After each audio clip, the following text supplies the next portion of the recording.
The Cinema Specialists are back, and here we are with our third iteration of our year in review. It's the 2023 year in review. And for anybody who's new to this, we don't just talk about 2023 films, we bounce all over the place, and we'll be talking about a whole bunch of movies that came out or that we watched throughout this year. That's what we try to do. We try to break it down so that we get a little bit of everything in, especially since this is the first year we're actually doing a podcast that we've been talking about new movies. So by talking about new movies, we have given our opinions a lot on these other films from 2023 throughout the year. So that might be a little bit less shocking this year. So we mixed it up a little bit, and we're here. We're here for like the next hour 15 minutes to break down what our best of 2023 and worst of, unfortunately, in some cases, are.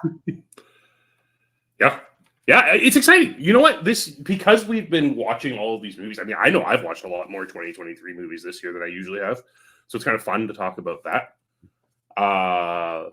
It's fun. I love this year-end recap because it really gets us talking about movies that we're not spending time on the podcast talking about otherwise. Yeah. Well, and it was fun for me because I realized last year when we did this podcast, I had not seen a lot of the movies that ended up being nominated for Best Picture in 2022.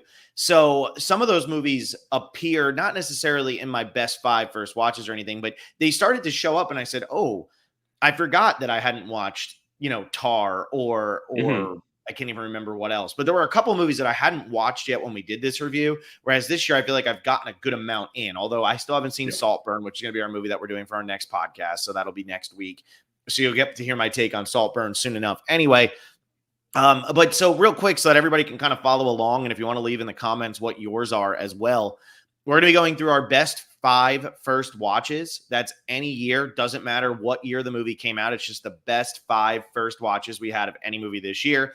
And be talking about our most disappointing movie, our biggest pleasant surprise. Again, those can be from any year. Movie that wasn't good as we remembered. So that's a movie that we've watched in the past, remembered enjoying, rewatched it, and don't remember, and it wasn't as good. It didn't live up to the hype.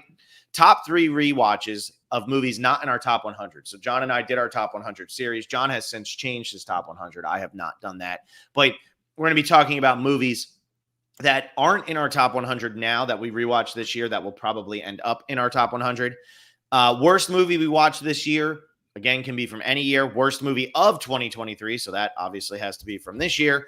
Top 5 movies of 2023. And then we're also going to add in a best horror movie we watched this year, best comedy we watched this year, best drama we watched this year, and best action movie we watched this year. So those can be from any year. It can be a first watch or rewatch. It doesn't matter. It's just kind of movies that fit into that top billing. Jordan Alford's here, says, hello, guys. Still got a few more I need to see before I make my 2023 list. Yes, this is not our final official list. Follow me on Letterboxd. And John, I think you do your 2023 ranking on Letterboxd as well, right? Yeah. All right. I took up all the time. John, you got any thoughts? No, nothing beyond. I mean, I have thoughts, but it's all based on what we're about to talk about. So I guess we could just get at it. Yeah. All right. Let's jump in. So let's actually start off with these newer categories because we hadn't done the genre by genre ones. And let's start with the one that you were probably most excited to talk about. And let's do our best horror.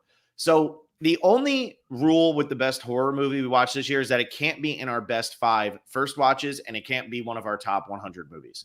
So it couldn't fit into another category that we have here. So really, this best horror movie could be my 6th, or it could be my 3rd favorite. No, I guess it would have to be my 6th favorite movie, but it could be my 3rd favorite horror movie of the year. But if I had horror movies in my top 5 first watches, I couldn't put this in there. John, what was your best horror movie of the year? I have been hot about this a little bit because in October, I watched 42 horror movies. So I took it a lot this year, and I was thinking about some of the more like artsy ones I saw, something like Possession with Sam Neill, which is a fantastic movie, but I ultimately landed on Phantasm. Okay. Which is it's this movie about this kid and his like older brother who find out that there's this strange thing going on at the local mortuary, and it's a bizarre movie. It is so much fun. Is it the scariest movie? No, but it's this perfect amount of this like late 70s, early 80s horror schlock that just makes it so enjoyable. Mm-hmm. Yeah, I've never seen it. Honestly, I've heard of it, but I've never gotten around to it. And 80s are really like my least favorite decade. I talk about that all the time. The 80s are a really tough one for me. So I haven't gotten around to that one. I'm glad though. I actually went and looked at my top 50 horror movies because I said to myself, wait, did I watch a different one? I couldn't remember what I had ranked higher, The Babadook or Carnival of Souls. And the answer is The Babadook. So The Babadook is my best horror movie of the year. Although for a second I thought it was gonna be Carnival of Souls, but Carnival of Souls was my best first watch. I'd never seen that one before, whereas The Babadook I had seen before. But I really like The Babadook. I feel like it's one of those movies that gets a little overlooked now because it came out during that 2010 to 2015 range of a lot of really good indie horror movies coming out. And this was one of those that was Australian and got a little lost to time. But it's a really good story. It's, it's kind of on the nose because, at the end of the day, it's about like her with her kid and everything like that.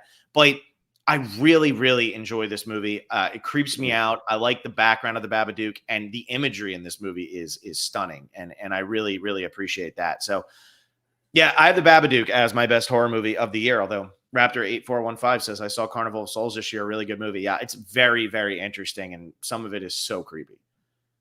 Yeah. I actually haven't watched Carnival of Souls yet, so I have to get on that one. Maybe it'll be my best horror movie of next year. But The Babadook is kind of that turning point that we talk about in horror a lot, as that like what brought about this new reign of elevated horror, right? Even so much where it's like referenced in Scream 5 like multiple times. Mm-hmm. Yeah, and Jennifer Kent, who directed it, really hasn't done much else that's had much success. No. Like people don't really talk about Jennifer Kent that much, which is surprising because it's a really good movie. I think it's really hard for movies to get out of Australia. Yeah, that's fair. That's fair. I mean, it is kind of like a culture thing that America and, because America is the biggest box office, America and Asia.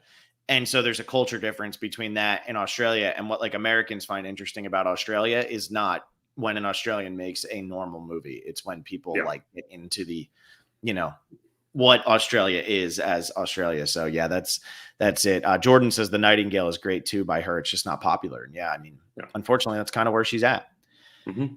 What was your best comedy?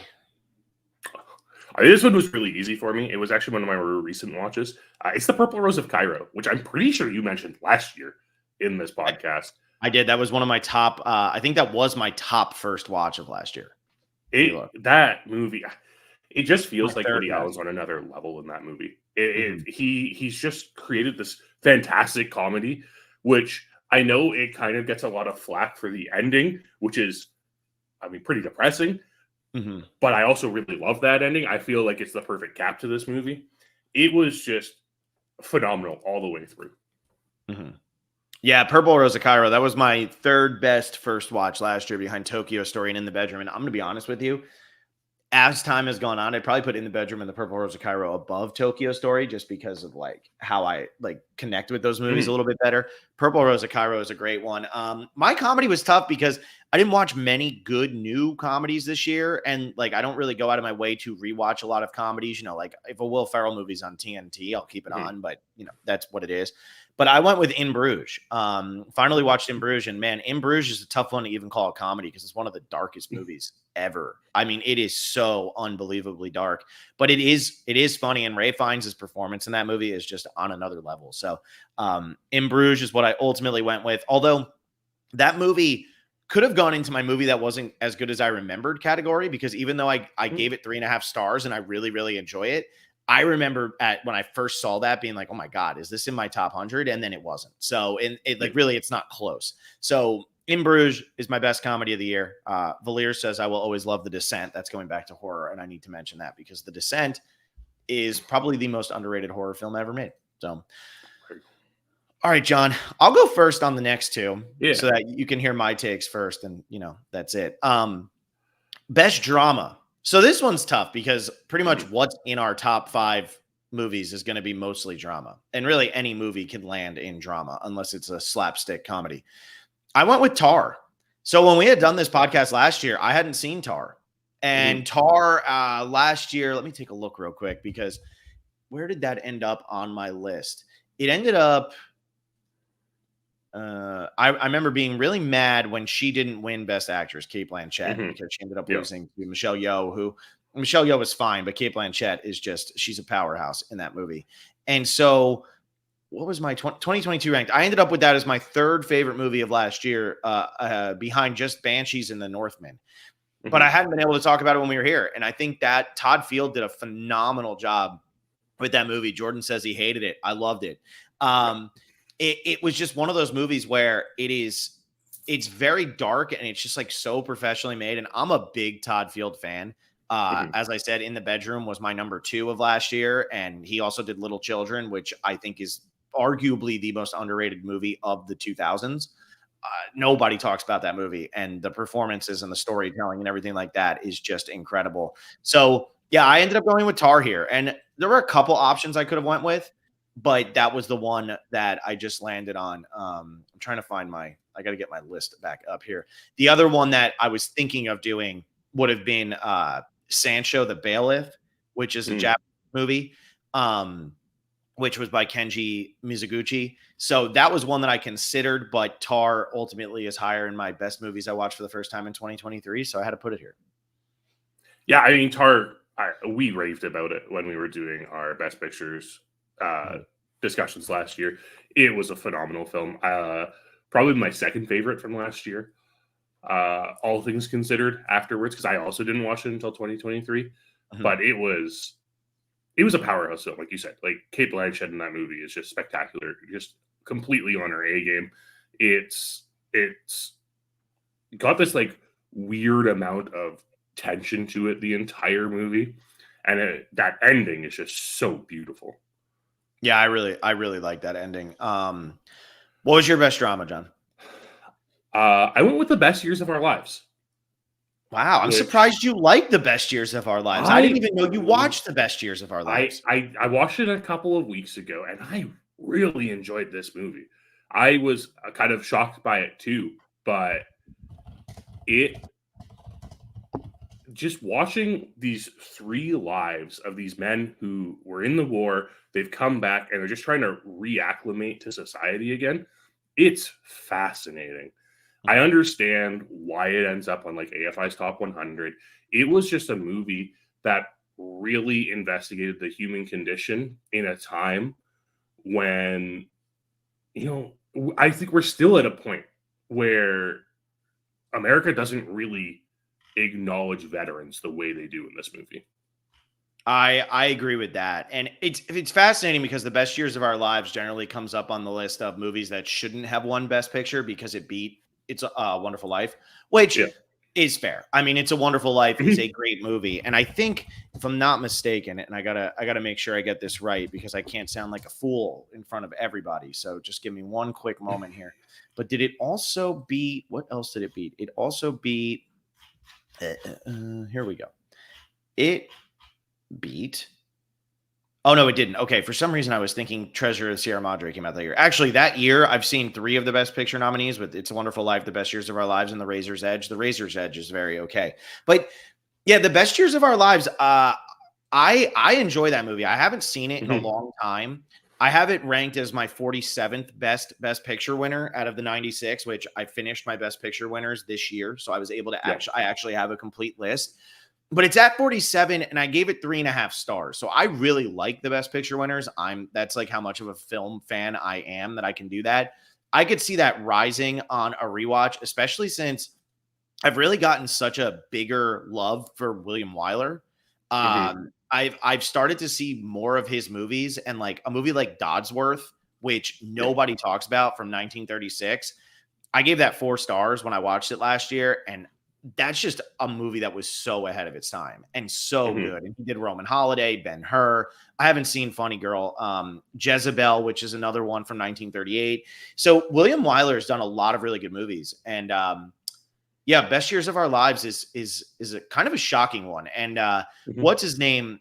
God, what is it? Harold Russell always gets talked about as like one of the worst Best Supporting Actor winners.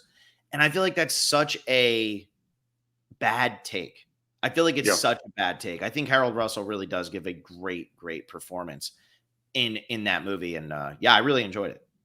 Yeah. Jordan, I just want to throw in Jordan's here. He says, I recommend you watch Five Came Back. It's a great documentary on how World War II affected our greatest filmmakers at that time. Some of them even served and did propaganda films. And then he said, to be frank, the Oscars are right more often than people give them credit for. Unfortunately, when they miss, they really miss. And that is for sure. True. When they Yep. miss, they do miss. What was I going to say? Oh, another one though, John, I don't know if you've seen it or not yet, but you should check out From Here to Eternity. I actually prefer From Here to Eternity over that, but that's another one that kind of looks at World War II, except it's before the bombing of Pearl Harbor rather than after war happened. So yeah. All right, last one. Best action movie. And I'm going with The Gray. This is a movie I've wanted to talk about on this podcast for a very long time. I love The Gray. I remember when The Gray came out, I was in college and we went and saw it in theaters. And I remember just absolutely loving that movie. It's just a pure survival action movie. And it is so entertaining. And you have Liam Neeson giving a really good performance. It's a guy's movie. It's essentially the opposite of The Descent. It's all guys after a plane crash, and they have to survive in the wide open vast wilderness, as opposed to The Descent, which is all women who go spelunking and now have to survive the caves. And rather than creatures, you're getting wolves. What a good action movie this is. I highly recommend it. It's a tough one to find. I don't know if the release on it was just bad. I really don't remember. I know people were disappointed by the ending when it came out, which is kind of ridiculous to look back. They really wanted Liam Neeson to fight a bunch of wolves. They wanted to see that on screen. Like, that's not what this movie is, but it's dark, it's gritty, and it's a really good movie. And I highly recommend people watch that. Wait, that movie isn't about Liam Neeson fighting a bunch of wolves? Because I always thought that's what that movie was about.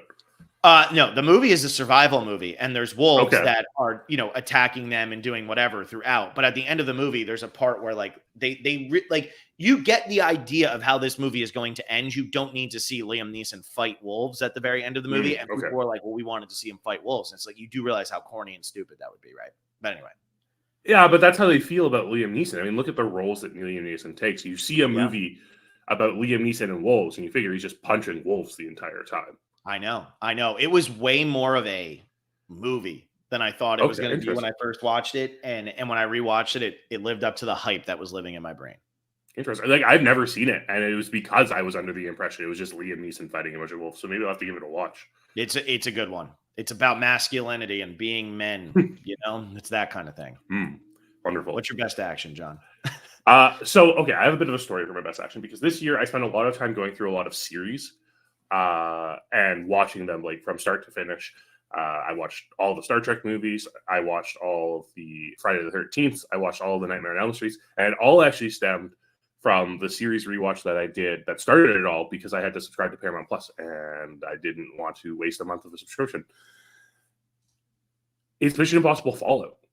So the 6th Mission Impossible movie, I did a Mission Impossible rewatch building up to the release of Dead Reckoning Part 1. And Fallout was one that I didn't see because it came out in 2018 when I was living in the middle of nowhere. This movie, it's astounding how fantastic the Mission Impossible series really is and how consistent it is as an action series. It has, the one dud in Mission Impossible 2, but Fallout, it takes everything that's been built up to at that point. It's giving you villains who you're aware of in the universe already. And Henry Cavill is phenomenal as the big bad in this movie.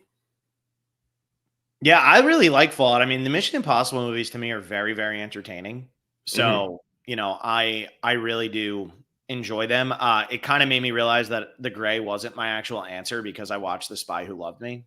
So, yeah, that's fair. Thanks, John. I forgot all about the James Bond movies.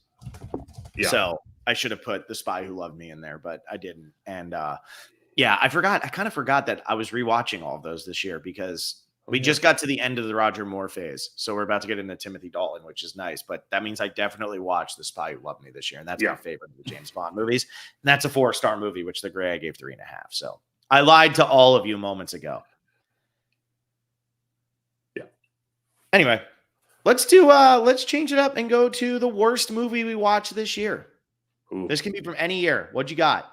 Well, Phil, I made a very bold choice this year and decided to rewatch The Happening. And let me tell you, that movie is even worse than you remember it being. I mean, John, I'm right there with you because as I did my Planet of the Apes rewatch, I did Planet of the Apes 2001, and that Yeah, movie was so much worse than I remembered it being. And there's yeah, just some movies that really are as bad as advertised. And The Happening and Planet of the Apes from 2001 are two of those movies. yeah, they really are. It's just this movie. You remember all the The Happening came out at a time where memes were really starting to pick up on the internet, and we got a lot of them. I mean, the plot is the trees did it. Yeah. Actually, the plot it's suggested early in the movie. And you're like, that can't literally be it, but it's it. Mhm. The performances are horrid. Mark Wahlberg is so bad in this movie, Mhm. and it kind of stemmed off last year when I rewatched The Village, and I was like, oh man, this movie's actually a lot better than I remember it. So maybe The Happening isn't as bad, but it was worse, and I didn't think that was possible. Yeah, The Village started to get hate just because The Village was M. Night Shyamalan, and people were Mhm. getting tired of the M. Night Shyamalan shtick. But The Village is actually a very good movie. The first Yeah, four movies by M. Night Shyamalan are very good, with The Sixth yeah, Sense, which I think is overrated, but it's still a good movie. Unbreakable, The Village, and Signs. Those are yeah. four really good movies. It's everything after that that he just becomes a disaster. With I the don't know which exception, one he released this year, actually. I think because Knock at the Cabin was really surprising for me how much I enjoyed it. yeah, I actually didn't mind Old. I know a lot of people thought Mm. that was stupid, but I didn't mind Old. I thought it was okay. I mean, he's okay here and that, but Yeah, Raptor 8415 says Mark Wahlberg is so bad in that movie that it almost loops back around to being funny. It gets but it close. doesn't quite, and that's the problem. Is that it doesn't quite get to funny. Mhm. Yeah. Save Our Planet Entertainment says just stopping in to say my favorite movie of this year was Spider-Man Across the Spider-Verse, but the best movie I saw this year was Oppenheimer. I've not seen Spider-Man Across the Spider-Verse, but I do think I'm going to end up having to see that movie because I think that might sneak in with an Oscar nomination. John, I think it might get a I Best Picture nomination, at the worst, it's getting Best Animated Picture nomination, and it's going to win that probably. probably. There's a Raptor, Miyazaki film. oh, that's true. Yeah, and The Boy and the Heron is getting praised right now. But Raptor 8415 wants me to just call him Raptor, but the 8415 is there. I need to say 8415. Jordan says The Happening is hilarious. I remember joking with my cousin after we saw it about making sure we talk to the trees every day. So, John, do you talk Yeah, to the trees every day? no, I don't. Mostly because there aren't that many trees around me because I live in a city now and not the middle of nowhere. But yeah, it's just I don't even know how to feel about that movie because it's just so painful to watch. Mm-hmm. Mm-hmm. Yeah, I haven't seen that since it came out, and I don't plan on ever rewatching it. And The It's a Planet of the recent Apes from favorite. Yep. 2001 was a movie I only rewatched because I was rewatching every single Planet of the Apes movie, and it came up. I said, "How bad can it be?" Oh my god! Oh my god! It's the worst movie I've ever seen in my entire life, and I'm not exaggerating. It's the worst movie I've ever seen in my entire life. I got so curious about it after we read Planet of the Apes and you were talking about it so much. I was like, I need to watch this. But you kept after you rewatched it, you harped on so how bad it was. Mm-hmm. I just couldn't bring myself to do it. Like you actually said it was the worst movie you've ever seen. Mm-hmm. How am I supposed to sit down and watch that movie and try to take it seriously? I mean, here's all you need to know about that movie for anybody listening who hasn't seen it. The humans talk. That's dumb. Oh my The, god, the, the what? humans talk the entire movie. So it's like, okay, so why did the apes completely take over? It's so dumb. That completely ruins the purpose of Planet of the Yeah, Apes. it absolutely does. It absolutely Oh my does. god. So, all right, what was your worst movie of this year, John? Oh, easy. It's and okay, maybe it's not easy because we saw some pretty bad ones that we Some pretty podcasted bad about movies this this year. year, We saw Five Nights at Freddy's, which was terrible. which is my worst Gran movie of 2023. There you go.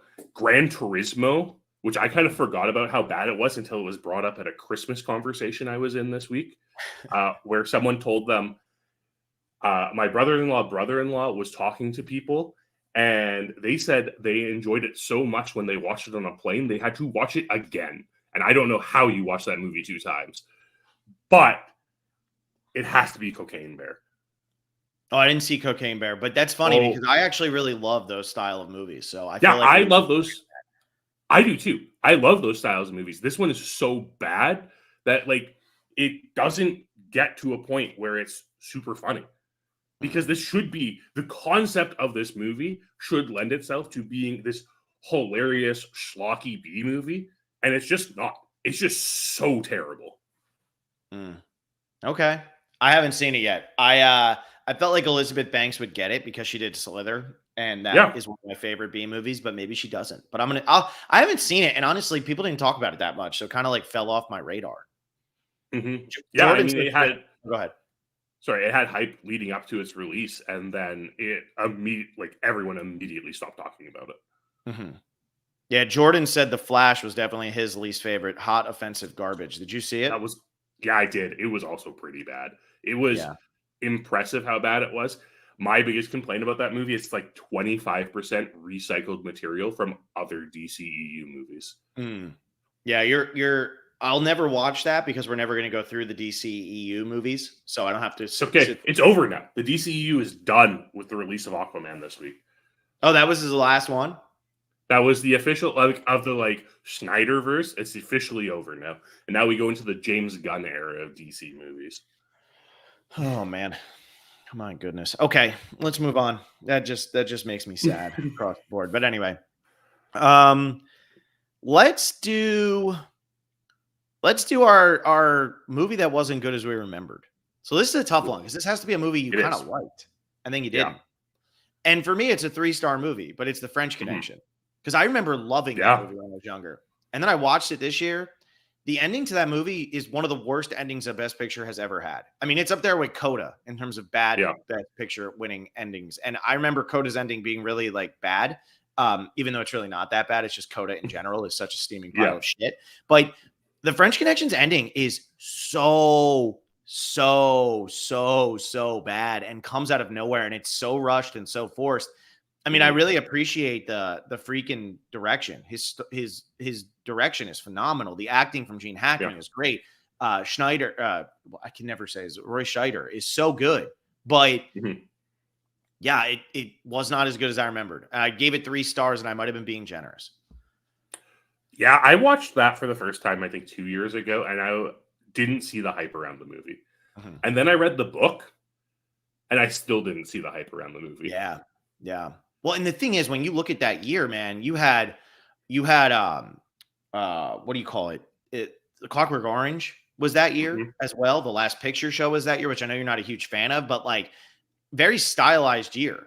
Yeah. And The French Connection is stylized, but it's nowhere near as good as the stylized versions of Stanley Kubrick or Peter Bogdanovich. So that's just my opinion. Yeah. What do you got? This is a tough one because, like you said, this is a really tough category because it has to be something we've A, watched before and B, liked. So I actually rewatched The Mummy Returns this year for the first time since I was a kid, probably. And I used to watch that movie on repeat in my teenage years. And I loved that movie as a kid. But it is not great. It is not great at all. It has some of the charm of 1999's The Mummy. No, it doesn't. Which, I mean, if you want to hear us talk about, subscribe to the Patreon because you'll hear us talk about it in a couple weeks. It's coming in a couple weeks, yeah. But it gives you this child actor as the semi-lead, and he's fine, but there's so much bad CGI in that movie. It's not like 1999's The Mummy where it's kind of charming in that late 90s way. It's oh, we're still doing this? Oh, you can't look at The Rock in that movie. Oh no, it's impossible. He looks so bad. And the plot's just not great. The chase around, it has that fun element, but it's just not as fun as I remembered it being. I gave it exactly 1 star. In 2001, my 9-year-old self made my dad turn off our Blockbuster rental halfway through. 9-year-old me is smarter than current me. It's like every producer, writer, and director just sat around listing out 100 things they wanted to see in a sequel. And then with those thousands of ideas, they decided to cut 0 and try to fit it all into 129 minutes. Simply, it is not coherent. It is not. Oh, simple. It is not. Coherent is not. Fun. It is not. For a movie with a monster budget, there may be nothing more embarrassing than the Scorpion King at the end. The video game that came out a few years later looked better. That is my review for The Mummy Returns, which I gave 1 star. Wow. I didn't even go that low on it, and I think that is because of the childhood nostalgia. Yeah. But yeah, it just doesn't live up to its predecessor at all. No, it does not. It really does not. And yeah, we will be talking about The Mummy in that releases on January 9th for patrons. So if you become a patron, patreon.com/the specialist, The Mummy will be our $5 Tuesday on January 9th, the second episode in that series. Jordan said he saw The Exorcist in a theater for the first time ever. Definitely his favorite first time watch this year. That's awesome. That's good. awesome. Like I'd love to see The Exorcist in the theater. I got to start seeing the movies that they re-release randomly in theaters. Just kind of with the point. Go ahead. I was going to say they've kind of stopped doing that around here, and it's kind of made me mad. Yeah, I know, and that's kind of like what the point with our $5 Tuesdays is like. It's those movies where you could go, they re-release them, they throw them in. It's $5. It doesn't cost you anything, and you can go see it. Like I saw Lawrence of Arabia that way. I know they used to do the Indiana Jones movies that way. They've done Star Wars movies. So that's kind of what we're looking at as we do our $5 Thursdays, which we talked about. Mean Girls will be releasing on January 2nd. So just in a couple days, that podcast next Tuesday will be the first one. And that'll be available to YouTube viewers as well. It won't just go on Patreon. So you can kind of get a taste of what John and I are going to be doing. But honestly, those conversations aren't going to be all that much different than what we're talking about now. So, you you should be able to figure it out. It'll be fun because there's more. If you like us, you like us. If you don't, you don't. Exactly. Oh man. All right. Sorry. I got if I sit too hunched for too long, my back kills me and I have to keep taking deep breaths and everybody thinks I'm yawning at you, John, but I'm not yawning at you. I just literally am not getting the oxygen into my back. All right. What was your pleasant surprise of this year? Okay. So for people who know this movie, they're probably going to ask, how was this your pleasant surprise? So there is a bit of a story. And during November, it's Noirvember, and I realized there are not a lot of easily searchable noir films on streaming services. They're kind of hard to find if you're not using Canopy. And I was on Amazon, and this one popped up, and I was like, sure, I'll watch this. It was Out of the Past, and that movie is phenomenal. Yeah. And as a movie that just randomly showed up on my Amazon Prime, to watch it, not really expecting much, and for it to be just one of the best film noirs ever made, it really surprised me. Yeah, Out of the Past is great. Out of the Past is one of those movies that absolutely lives up to the hype. It is such a good movie. Kirk Douglas is great in that. God, what is the name of the lead actor in that? I can't remember. Why am I drawing a blank? Somebody's gonna yell at us. By the time I type it in, somebody will have typed it, but you're on a delay, guys. I'm not. Robert Mitchum. Yeah, Robert Mitchum is great. That's just a really, really good noir movie. Very underrated though, because it was made by by Jacques Tourneur, who had done Cat People, but wasn't really he never became a big success in the US. So that movie gets kind of overlooked. It's kind of like when with The Deer Hunter with Cimino, where Cimino never became something. So The Deer Hunter doesn't get discussed the way a Scorsese movie might, because you're not going to accidentally find that movie when you're trying to go through a filmography. And that's kind of what happens here with this guy with Out of the Past. But that is a very good movie. Yeah. Yeah. I was thorough. It's one of those movies that you kind of throw on in the background, and then that I threw on in the background, and I found myself just completely entranced by it the entire time. Yeah. You know what I'm going to go with? Thanksgiving. Oh, yeah. That's a good one. I thought that trailer, I was like, okay, cool. It's Eli Roth. He's going to be bad. That is such a well-made movie. I was so happy with that movie. I was so impressed the entire time. I was laughing. I was cringing. I had a really fun time sitting in that movie theater next to the two women who were next to me, who were older and were so gleeful every time somebody got a part of their body chopped off. That was by far the biggest pleasant surprise. I never thought that movie was going to be good, and it really, really was. And it was so worth the watch. And if you haven't seen Thanksgiving yet, watch it, and also listen to our podcast about it. Yeah, I mean, Thanksgiving was just such a fun ride. It was everything you expected out of an Eli Roth slasher film, and it kind of delivered more than that, which was kind of nice. Yeah, it really did. It really did. So that was my pleasant surprise. What was your most disappointing movie? I think mine's going to kind of surprise you a little bit. So, click here to learn more. Ooh. I went for two. I went for two because one came out this year and one didn't come out this year. So the one that came out this year was the Super Mario Bros. Movie.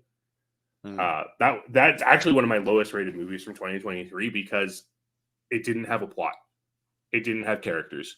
It was just a 2-hour children's movie. Like, it was completely made for children, and I was really hoping for more out of it. I was hoping for it to be something that reached like cross-generational, maybe something like closer to like a Shrek.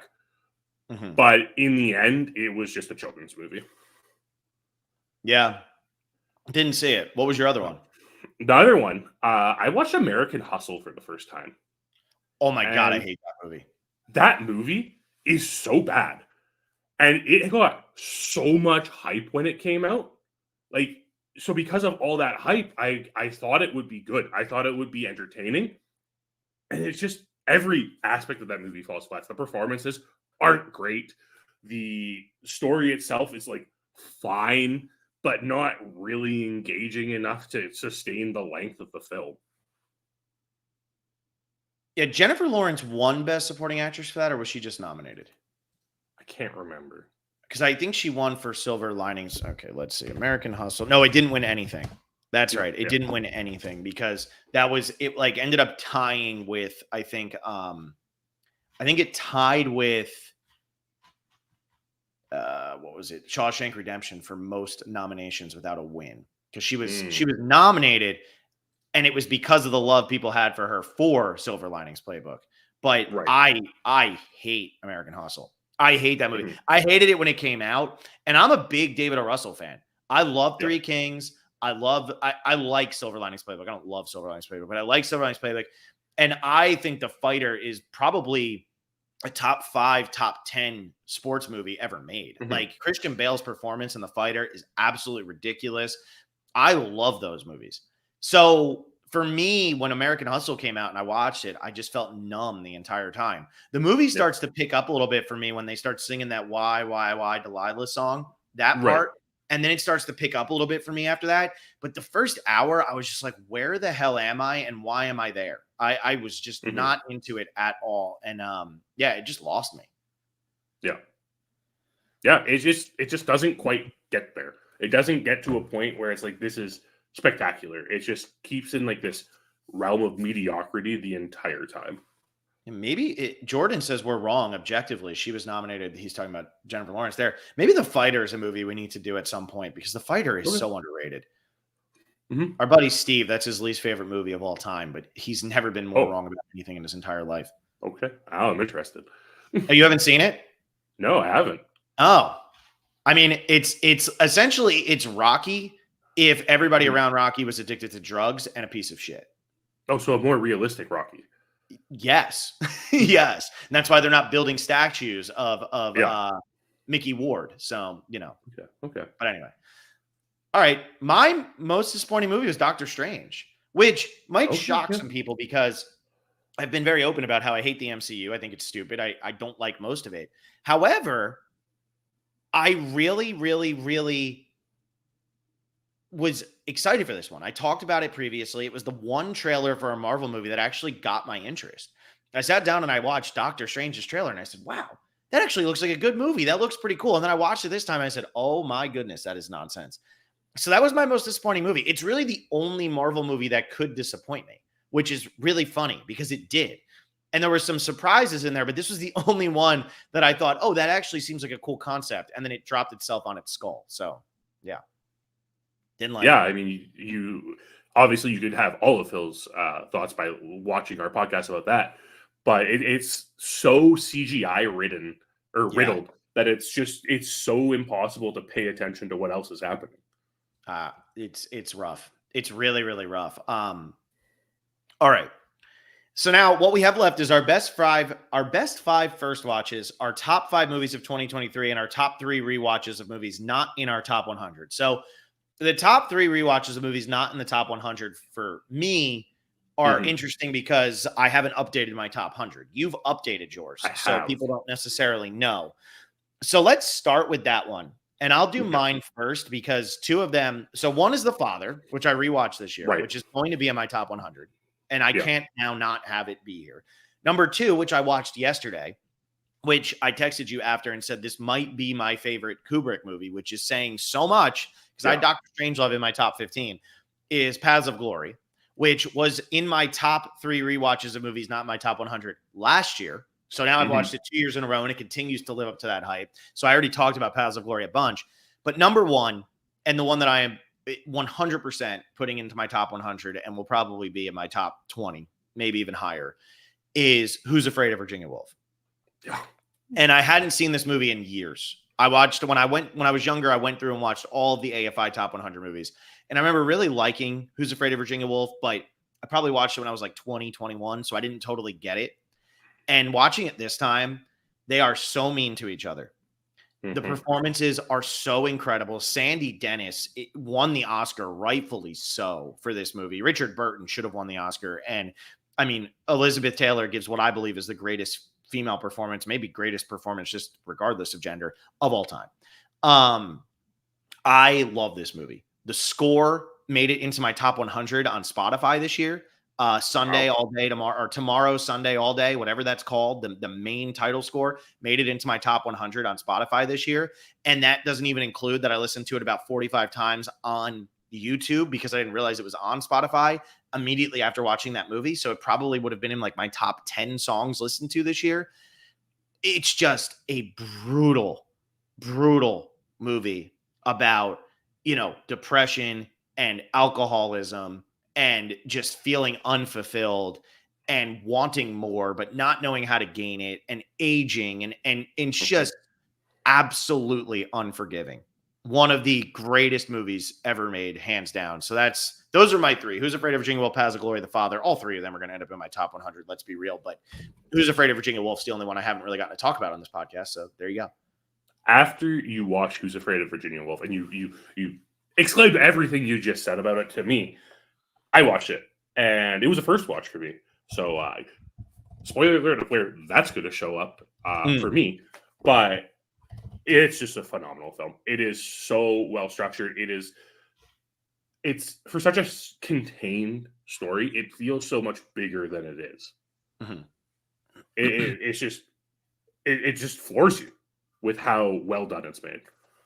Yeah, it's just devastating. It really is. And so when I do I have lists on Letterboxd, if you haven't checked it out, of my best actors, my best actresses, best supporting actress, out of all the ones I've seen. I haven't seen them all, but I do have Elizabeth Taylor as the best actress winner I've ever seen. And I had Sandy Dennis. Let me see where I had Sandy Dennis. Sandy Dennis, I have ranked 1, 2, 3, 4, 5, 6. I have her ranked 7th. And honestly, she could probably be higher, but some of those I might be forgetting. Best supporting actress is an interesting one as you go through and you watch these movies, because you start to see, like, back in the day, best supporting actresses were barely even in the movies that they were winning for. And nowadays they're getting these meaty roles where they're essentially the lead.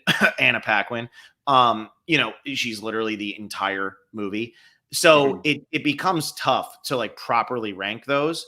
But I end up having Sandy Dennis at number 7, right after Monique, who I think is super underrated and precious, and right above Tatum O'Neal for Paper Moon, who Ryan O'Neal passed away earlier this year, which was a sad thing. Jordan Alford says Mike Nichols needs to be talked about more as an all-time great. He absolutely does. The problem with Mike Nichols is he only really has 3 or 4 great movies. I mean, he has 2 all-time classics with The Graduate and Who's Afraid of Virginia Woolf. But then after that, there is a significant drop-off with him, even though his movies, he still has other really good movies, such as Closer and, oh man, I'm drawing a blank on this other one.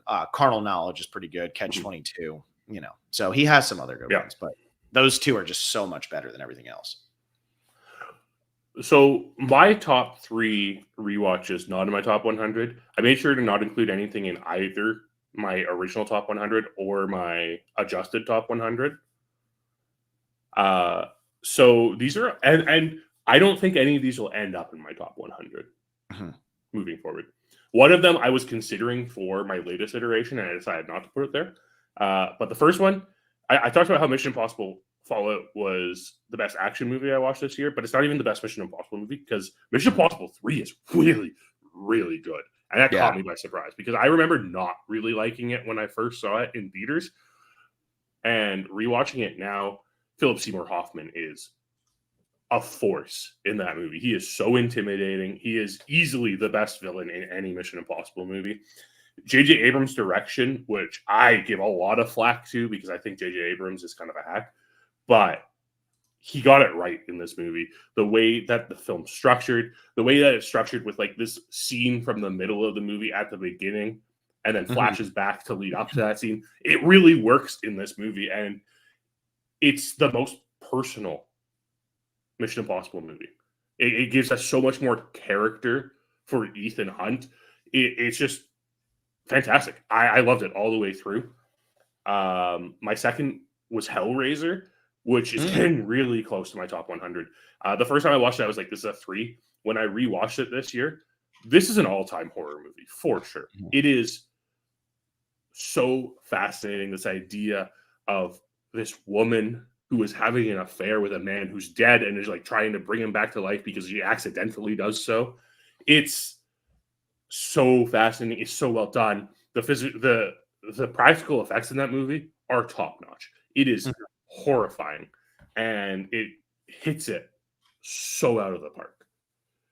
And at number 1, which was the one that I was considering for my top 100 this time around, Shin Godzilla.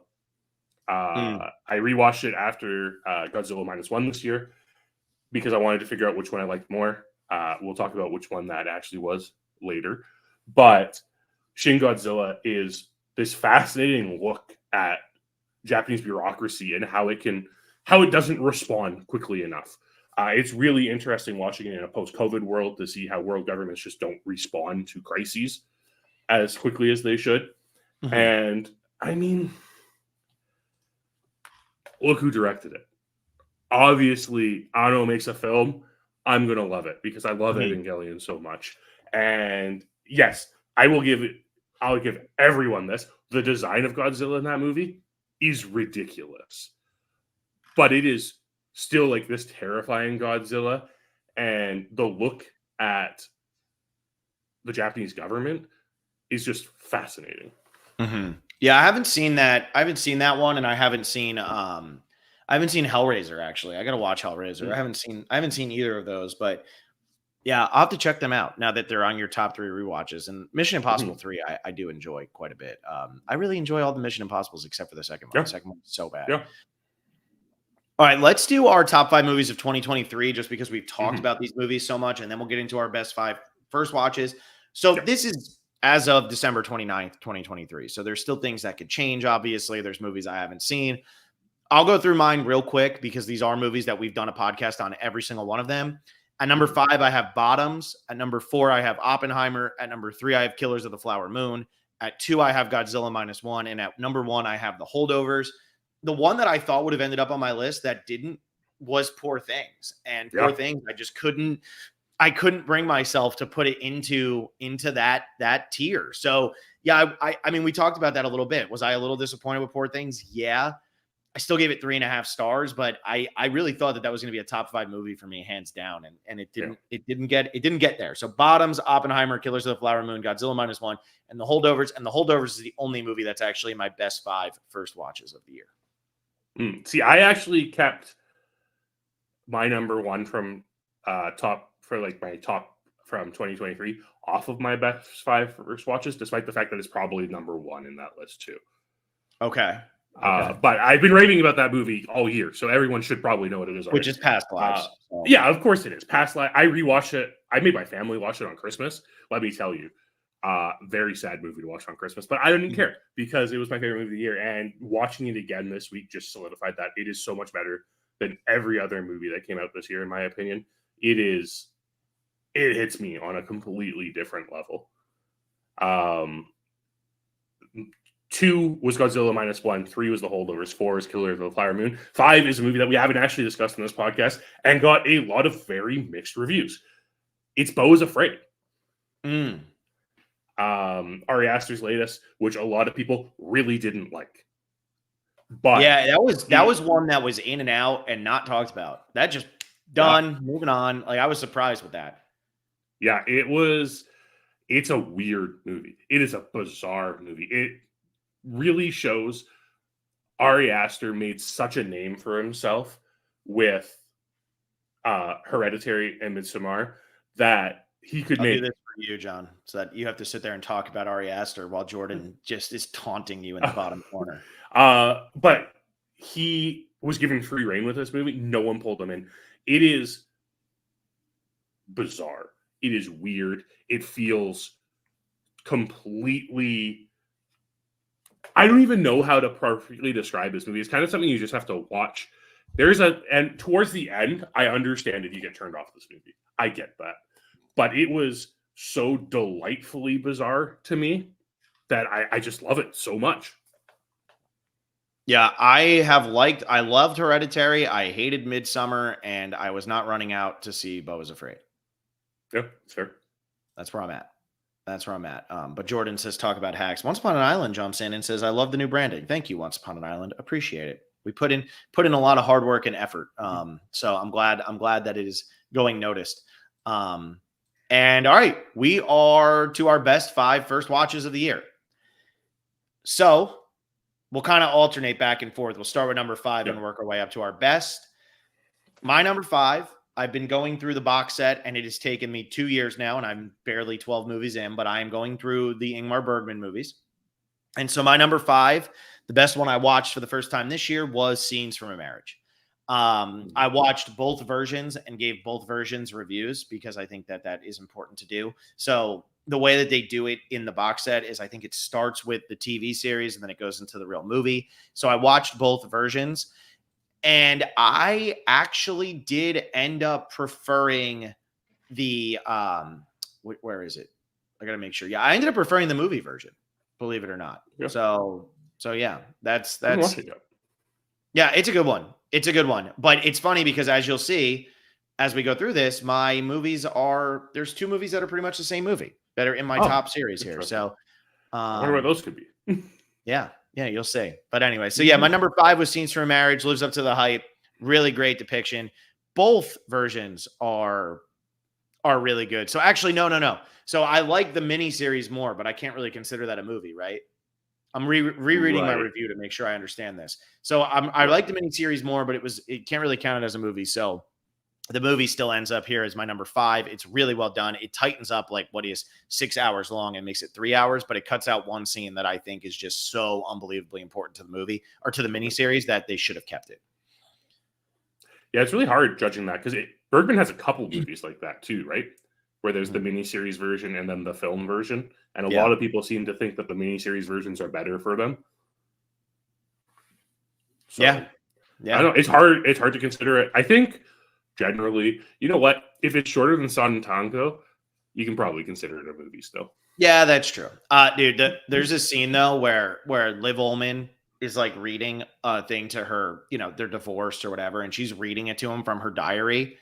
And it's so raw and everything's going, and she looks over and he's fast asleep, and it's like the greatest scene I've ever seen in a movie. It's just unbelievable. So that's my number 5. What was your number 5?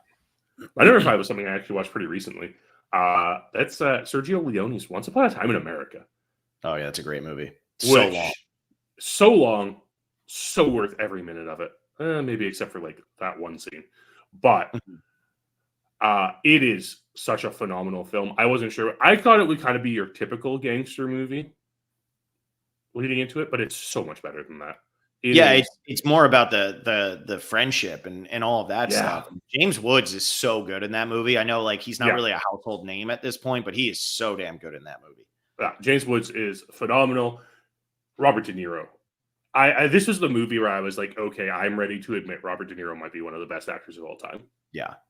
And this might not even be his best performance, but just looking at the catalog of films he made in that like 10-year span, he's just so phenomenal. And the depictions in this, when we take like the Godfather 2 approach to a movie and we like flash back to an earlier time, it can go, either way. But the way it's handled in this movie, where it goes back to their childhood and it really establishes the friendship of this group of friends, it leads to such a huge impact as this film goes on. It's just phenomenal. The fact that Sergio Leone can make the best Western movie and arguably the best gangster movie at the same time, it just goes to show how underappreciated he really is as a director. Yeah. No, I totally agree. Yeah, that's an underrated one, and a lot of it is because length just cuts people out of Mm-hmm. it. But it is such a good Yeah. movie. My number 4 is Scenes from a Marriage, but in 1979, which is Kramer versus Kramer. Okay. So I actually give the nod to Kramer versus Kramer. Kramer versus Kramer is one of those movies that gets talked about and isn't really well thought of in the same way as those other 70s Best Picture winners. I would almost argue that it's the forgotten 70s Best Picture winner. It was the last Best Picture winner I saw, Mm-hmm. and the hype around it was always like, yeah, it's depressing and it's about a divorce. It is so damn good. It earned every Oscar. I mean, Apocalypse Now is a better movie, so maybe it didn't earn every Yeah. Oscar it won. I mean, Francis Ford Coppola should have won Best Director over Robert Benton, but it is such a great, great, great, great movie. Dustin Hoffman, Meryl Streep are phenomenal. The kid actor in it just does his job. The way the scenes are set up and established is really good. You get frustrated, you feel for the characters. It's just a really good movie, and it really showed kind of the changing landscape in the 70s. While so many movies were dealing with Vietnam and how that was changing the landscape, this one just went with like what happens as feminism really starts to become a more prominent aspect of American culture. And you see the effects that it had on this family in 1979 when things like this weren't understood in the way that they are now. Yeah. And it's a really powerful movie. It's a really good movie. And I highly recommend it. It ended up being much higher in my top on my Best Picture list than I thought it was going to be. Ultimately coming in at number 32. 32. Wow. Right in front of Amadeus. Ooh.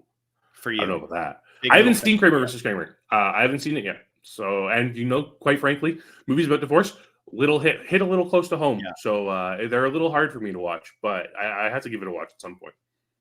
What's your number 4? My number 4 is the only one from your top 100 that I watched for the first time that made it onto this list, and that's American Beauty. I mean, obviously, we have an entire podcast, but that movie is spectacular. It's just done so well. Sam Mendes really captures every aspect of this, and yeah, I mean, some of it's unsavory, but it's just done so well. Yeah. Like I was saying with Kramer versus Kramer, how it's kind of the influence of like feminism and how that was affecting the American way and everything like that. The way I look at American Beauty is it's kind of it's how being the world getting smaller started to affect the nuclear family and how that started to change, where things just weren't good enough anymore. It just was not good enough. And I mean, Lester Burnham is living the ultimate American nightmare, even though he's living the American dream. And it's my second favorite. It's 1B with The Deer Hunter as my favorite movie of all time. So yeah, I'm very glad that one worked for you, John, because I was so prepared for you to watch that and not like it and me have to scream at you in front of a dozen people. I was honestly prepared to watch it and not like it, which maybe makes it even more impactful that I did like it as much as I did. Yeah. All right, number 3. This is a series. I have all 3 of the Human Conditions here because otherwise they would have been 5, 4, and 3. I prefer the first part of The Human Condition to the others, and I think the first part might end up in my top 100. I have it as a 4-star movie right now, but I think I bump it to 4.5 after watching parts 2 and 3. It was a tough one because I wanted to really watch all 3 before making a determination on what I liked more. But the first part is the one that resonates with me the most. And I think about that ending all the time. The frustrations. Is his name Kenji? I think his name is Kenji. The main character of the movies is one of the best written protagonists ever. Akaji, one of the best written protagonists in film history. Just unbelievable. You feel his frustrations. You see that he's trying to do the right thing. You see why he's failing. You see all the problems with Japanese society during World War II. You see all the problems with the way that others were viewing the Japanese in World War II. The way they treat the Chinese, the way they treat the Russians. It's unbelievable. It's 567 minutes, I think. Every single minute of that movie is earned. I have talked openly on here about how I'm not always the biggest fan of Japanese cinema. Akira Kurosawa has made a lot of really good movies. I appreciate them, but I don't necessarily want to go back to them. I would sit down and watch The Human Condition again tomorrow if somebody said you have 9 hours to kill. Like, I just absolutely love these movies. They floored me. And I think part number 1 will ultimately end up being the one that I give the edge to over the others. But I wanted to talk about it as a whole. Otherwise, I was going to talk about part two, then 3, then 1, and that was going to be 5 through 3 on my list. So Human Condition is my number 3. Okay, I still haven't watched them, and the way you've been praising them, I really do need to get around to them sooner rather than later. You know what's funny about it? It was one of those things that on Letterboxd had really good reviews, but I was sitting there saying, "Oh, it's probably just got great reviews because the people on Letterboxd bought it off Criterion, and now they want to tell everybody it's really good, even though it's like very meh." No, it is just it's in a league of its own. It really is. It's incredible filmmaking, incredible. Well, my 1 through 3, I've been spending a lot more time with the AFI Top 100 lately, and all of them are found on the AFI Top 100. My number 3, though, belongs to David Lean and The Bridge on the River Kwai. Yeah. This is a movie that I didn't expect to like as much as I did. Obviously, I've heard of it. I know it has high praise.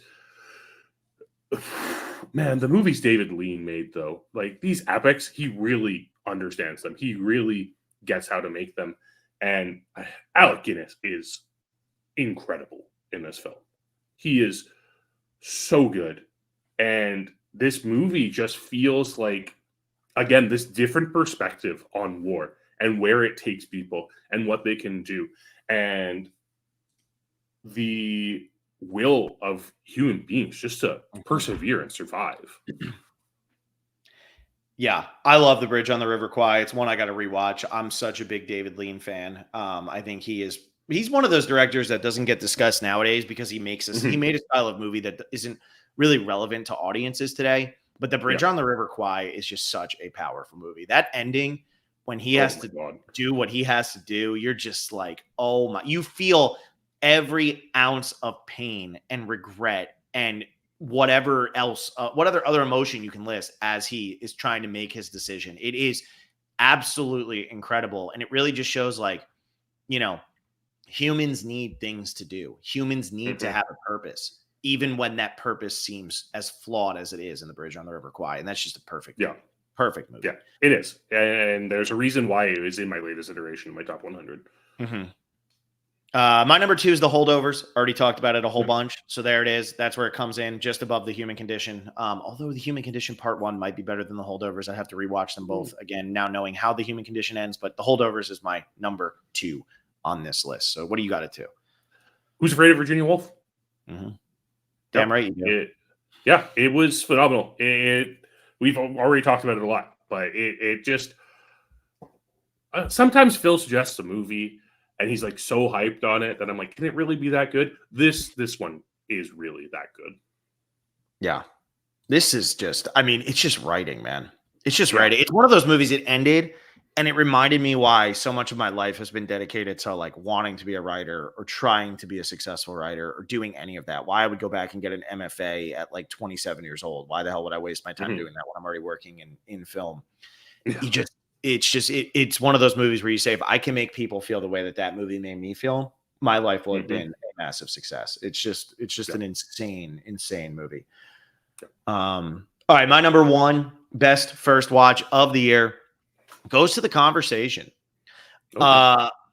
Probably one of the most forgotten movies of the 1970s. It came out in 1974, which was an absolutely stacked year.